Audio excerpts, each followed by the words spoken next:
Today, we are living in pain of division. That's why so many people are lost. That's why so many Christians, I'm saying, are confused. I listen to this guy, I listen to that guy, I go to this church, I go to that church. Which one? But the Lord, like He said to those people in the wilderness, I see you as sheep without a shepherd. I have compassion towards you. Since you don't have a shepherd to shepherd you, I, Jesus Christ of Nazareth, will be your shepherd. So when we are seeking the Lord, yet we lose track because of all these divisions in the church, the Lord will come and seek you if you truly are seeking Him. He will never leave you orphan. He will never keep you astray. He'll bring you back to the fold.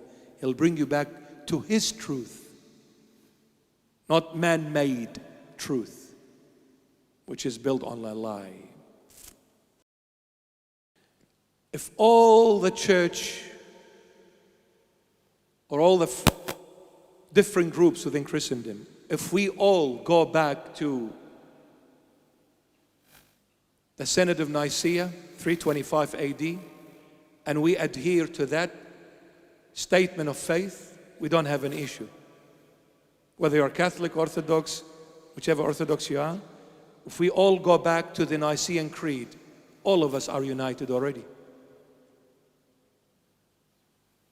I say one thing about the church I belong to. We refer to the Holy Mother as Mother of Christ. We are being crucified. I've been attacked lately on social media because some people say they took a shot of a video that we've done, and they said, look at this bishop. He doesn't believe Mary is the Mother of God. He doesn't refer to her as the Mother of God. That's a heresy. So don't go to this bishop. Enemy is very smart, huh? Because the enemy now is on fire. He says, all these, do you know how famous this bishop is, man? TikTok, they call me the TikTok bishop. Like even our beloved Muslim people say, Allahu Akbar, come, I take selfie with you, brother. Are you the TikTok one? I say, tikki-tokki, tikki-wokki, whatever you want me to be, I wokki-wokki. I went to Lebanon, Habib Albi. Even in Dubai's airport. Oh, the TikTok bishop. Leave me alone, bro. And you know what? They're all selfies. I said, whoa, selfie. You know selfie, yeah. Hug me and selfie like this. If we all say Mary is the mother of the Word incarnate, no problems. Everybody's going to be cool now. Are you okay now, Catholic Orthodox? Yeah. They'll be okay. This is the Nicene Creed, the Word incarnate. They misunderstood a certain saint in the 4th century. By the way, Theotokos, which is a Greek word, literally it means the bearer of God, not the mother. The bearer of God. She bore God in her womb. I don't have a problem with that. Because who came into the wombs of the Holy Mother? The second person of the Holy Trinity. Who is the second person of the Holy Trinity? The Son of God. Who is the Son of God? God. In the beginning was the Logos, the Word. And the Word was with God, and the Word was God. This word, Logos, went into the womb of the Holy Mother, took on the human nature and became man. This man, which God dwelt in this man, the Word incarnate, meaning the Word, the Logos, put on the flesh. The word Logos put on the flesh. Who is this person? Christ. You cannot say anything else outside of Christ. So why are you angry if I say Mary is the mother of Christ? When I say Mary is the mother of Christ, what am I saying? I'm saying she is the mother of the Word incarnate. The Logos became flesh. If any Christian's got a problem with this, then you're not a Christian. You're not. And to prove this, I go to a Catholic, to an Orthodox. When you come and give the body and the blood, I ask you, dear Pope, Cardinal, Bishop, Priest, whose body and blood are you giving? They will say Christ. Isn't it? The body of Christ, the blood of Christ. Why don't you say the body of God? Why don't you say the body of Jesus? Both are wrong. Theologically speaking, both are wrong. Biblically speaking, both are wrong. The only way to be theologically sound, biblically sound, you have to say body and blood of Christ. So what's your problem?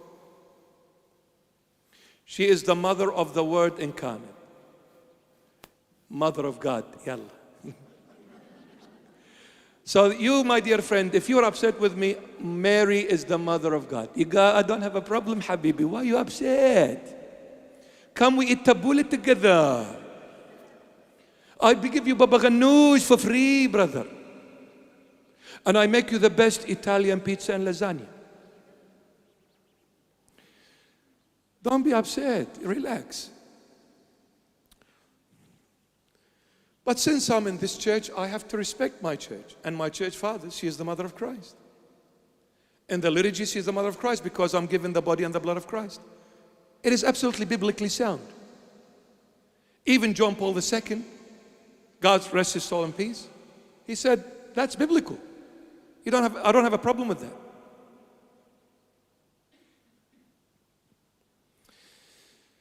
Oh, man.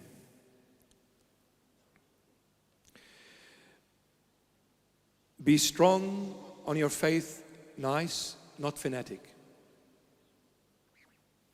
Fanaticism is ugly.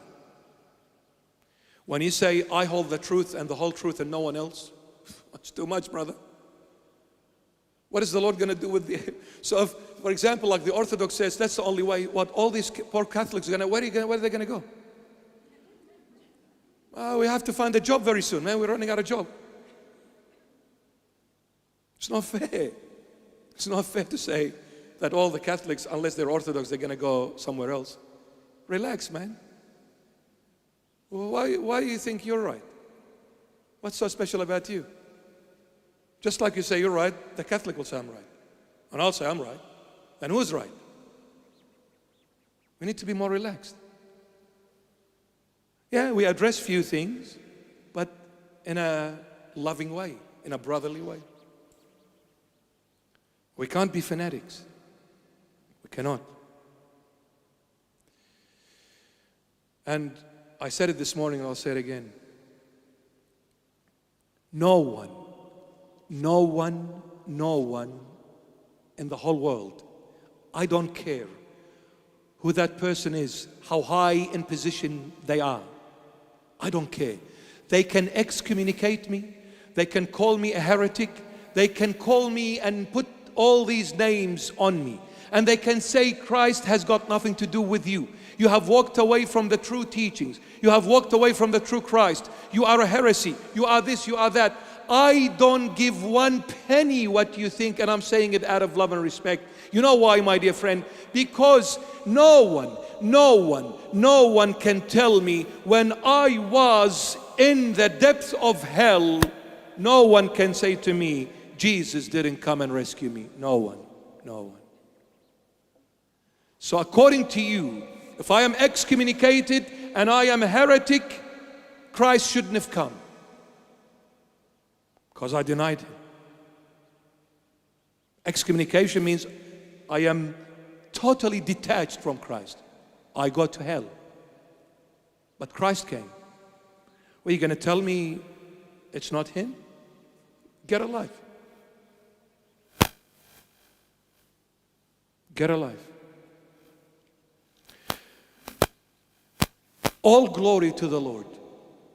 One day, the only reason I'm saying this, and I'm going to say it once, and it's the first time I'm saying this in public, and it's the last time I'll say this, but the only reason I'm saying it for the sake of those who are fanatic on their ways, on their beliefs, and they think they hold the only truth, and they are the only way to salvation and redemption. Please, enough! Come down from your high horses. Who do you think you are? Satan is having fun with the church of Christ. Look what he's doing to it. You're telling me you hold the truth? If you held the truth, you should have been a warrior in the face of Satan. You should have stepped on Satan. Now I'll say this for the first and the last time. One day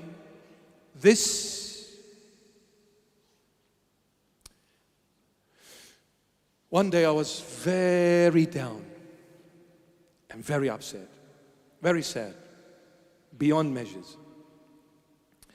I begged the Lord. I begged Him. I said, please, please, you have to come. I want to see you. I can't take it anymore. I cannot handle it anymore. You don't have a choice. You must come. I ordered the Lord to come. A Syrian, normally stubborn. I begged him. I said, you have to come. You have to come. This is about you say to me I'm a heretic, right? Good luck. I begged the Lord, if I don't see you, it's finished. It's finished, Lord. You won't see me anymore. I'm standing on this holy altar, this holy place, I'm reminding myself. The Lord can wipe me out if I'm saying anything more or less or changing things. May the Lord strike me dead. He spoke, on the spot he spoke to me. He said, my son, why are you seeking me? And why are you saying, I want to see you? When you look at yourself, you see me. I am you.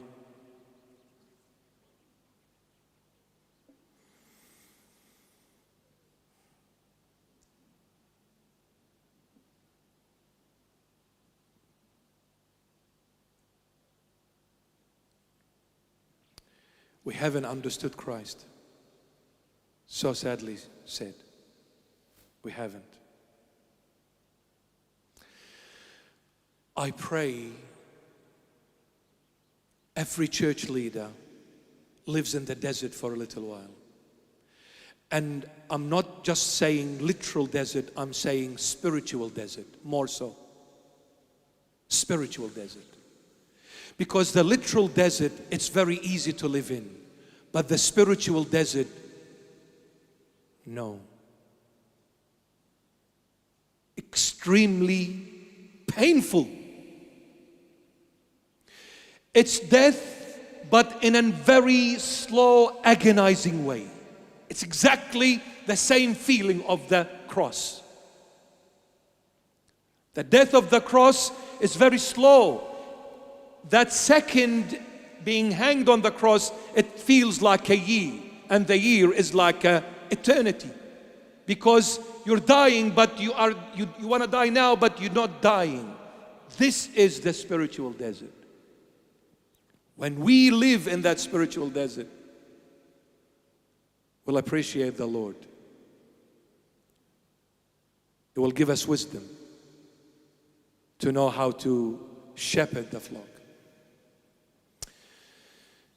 I beg you, don't differentiate between one or another.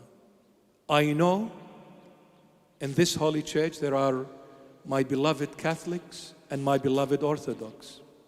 I know. Do you have a problem? Is there any difference? Like, do you have an issue? I don't.